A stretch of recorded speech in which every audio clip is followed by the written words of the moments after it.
The active baby, like he's only one and he know how to count to 5. Say hi. This 1-year-old beautiful little boy named Kyrie, now brain dead. Only been a week and it feels like forever. Beaten so badly, allegedly, by a trusted babysitter and friend to Kyrie's mom, Taylor Starks. All I know is that she threw my son into the wall and shook him up pretty bad, but they said that's just a bit of what she did to him. She got a text message from babysitter Kimora Hodges on June 13th saying that Kyrie had eaten a bar of soap and was having an allergic reaction. So she rushed home from work to her apartment in Roseville. And once I made it there, my baby was on the ground having seizure after seizure after seizure.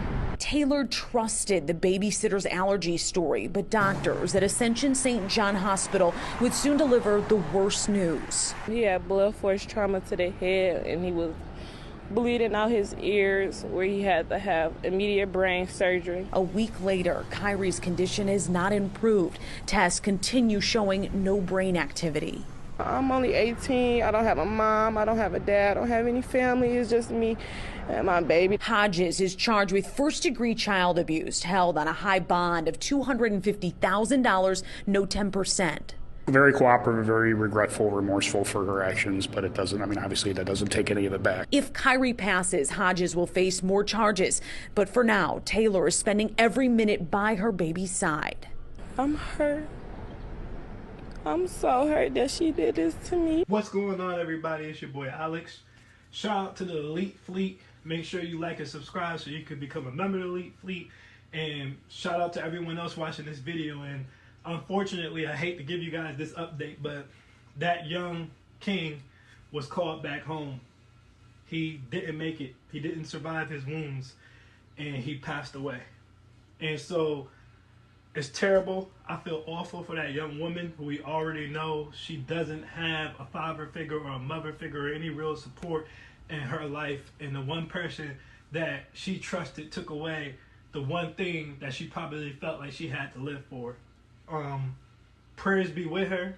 As soon as I see any type of GoFundMe or link where we can support her, Elite Fleet, please do. If I find a GoFundMe, I'm going to pin it in the comments to this video, so that we could support her to help her bury her child, which no parent should have to do, and live as much of a normal life as she possibly can after such a tragic, unfortunate event that no one could have predicted. But I want to use this topic to have a serious conversation.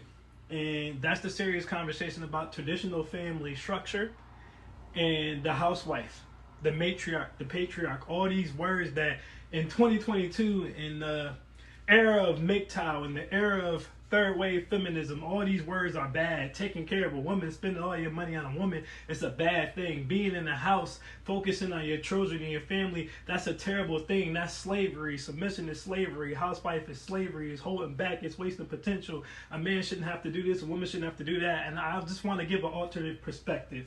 I want you guys to think about something that you may not have thought of. 7 out of 10 kids, okay, and this is just what's reported.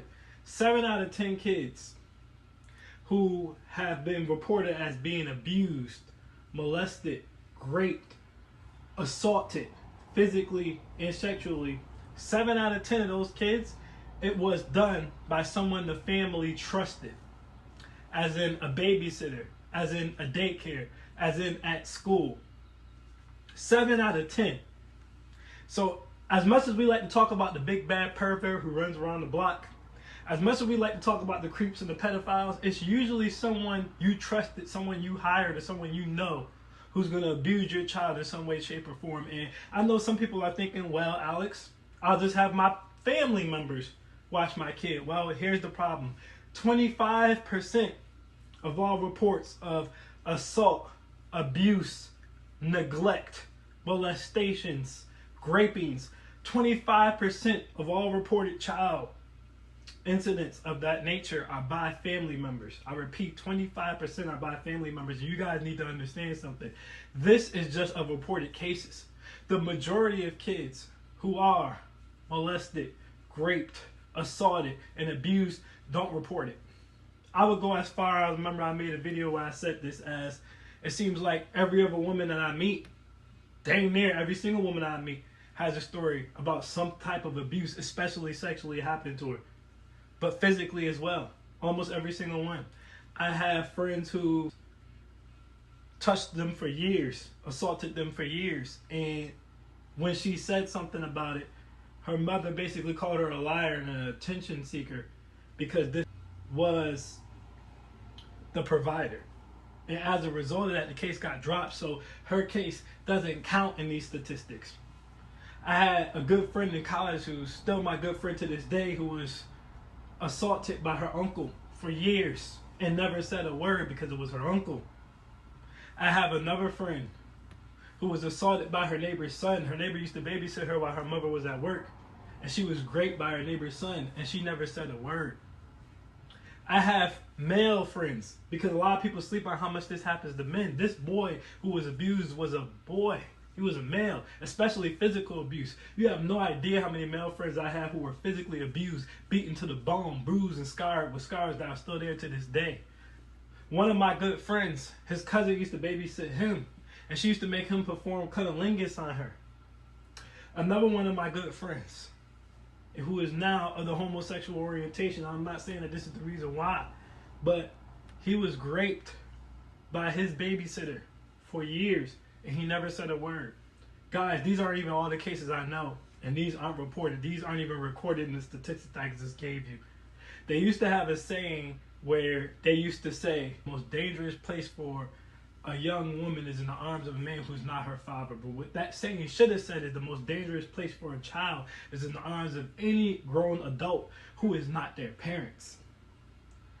Listen, we have to get back to supporting tradition.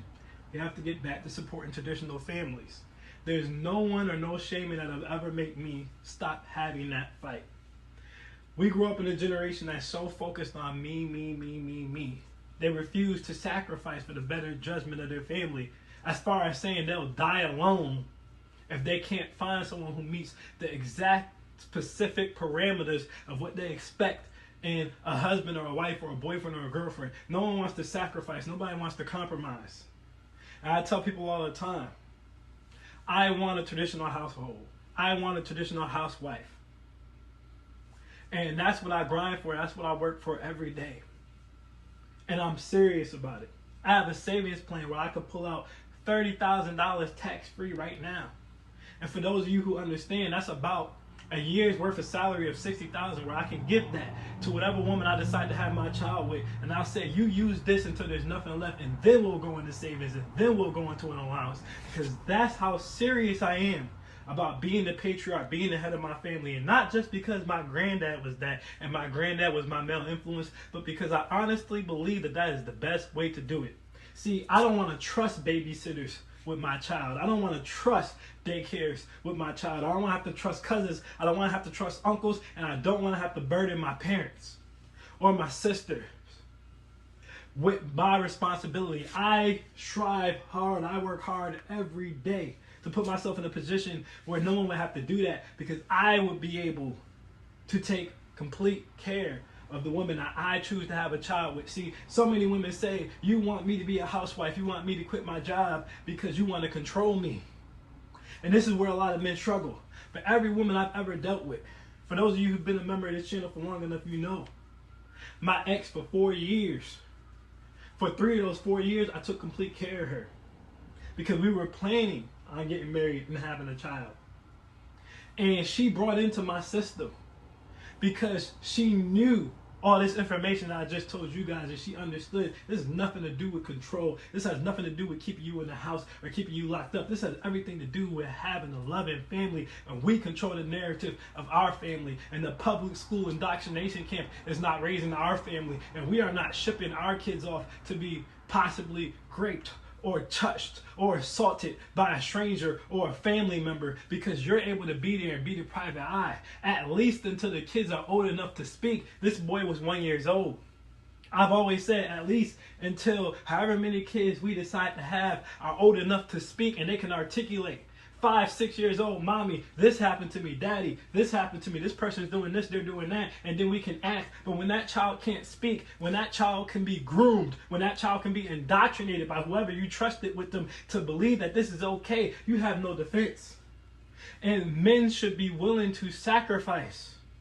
To me, you are not a man if you're not willing to work 2 jobs if that's what you have to do, to work 60 hours if that's what you have to do, to create an environment where your woman can sit home and do her first responsibility, because the woman is the first teacher of the child. And if you're not willing to grind hard enough to that she can do her biological, spiritual responsibility of being that first teacher of the child, you have to wonder if you can call yourself a man. And if as a woman, your career is so damn important to you, if as a woman being a boss chick or a bad bee is so important to you that you will risk your child's innocence, your child's vitality, your child's health, your child's sanity, so that you can say that you're working, so that you can say that you have freedom, even though you don't, because you're on the schedule, you have overtime, you're answering to another man because you don't want to answer to your man at home, you don't want to sacrifice your money, you don't want to sacrifice your job for about at least 5 years until these kids are old enough to walk, to talk, to understand.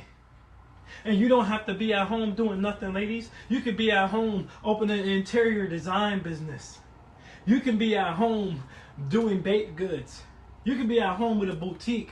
You can be at home, you can start doing photography. You have more freedom at home than at work, because at the end of the day, when the kids do go to school, that's 8 hours for you to do whatever you want. But no one talks about that. Nobody looks at that. That's time for you to get involved into whatever you want. You're not willing to sacrifice till at least your kids are old enough to function. You can't do that.